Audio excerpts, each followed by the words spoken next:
Islamabad supreme court ने 24 घंटे में पीटीआई चेयरमैन इमरान खान पर हमले की एफआईआर दर्ज करने का हुक्म दे दिया। पाकिस्तान तहरीक इंसाफ के रहनुमा और इमरान खान के कानूनी मशीर बाबर अवान ने आईजी पंजाब की गिरफ्तारी का मुतालबा कर दिया। इस्लामाबाद वफाकी हुकूमत ने इमरान खान पर फायरिंग की हाई प्रोफाइल केस की एफआईआर 36 घंटे से ज्यादा गुजर जाने के बाद भी दर्ज न होने पर शदीद तहफ़्फ़ुज़ात का इजहार करते हुए इस नाकामी को सूबाई हुकूमत की गैर संजीदगी का महज़र करार दे दिया। सेमीफाइनल में पहुंचने के बाद कौमी क्रिकेट टीम के विकेट कीपर और बैटर मोहम्मद रिजवान ने कौम को मुबारकबाद दी है। T20 वर्ल्ड कप में पाकिस्तान टीम की जीत और सेमीफाइनल में रसाई पर बरतानवी high commissioner doctor Christian Turner भी खुश हैं। साल का दूसरा मुकम्मल चांद ग्रहण कल होगा, जो दुनिया के बेशतर ममालिक में देखा जा सकेगा।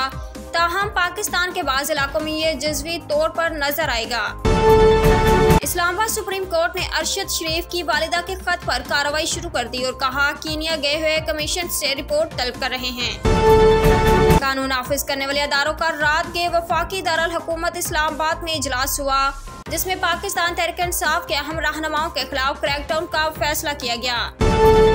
लाहौर पाकिस्तान तहरीक इंसाफ के चेयरमैन इमरान खान ने मंगल को वजीराबाद से लॉन्ग मार्च दोबारा शुरू करने का ऐलान कर दिया।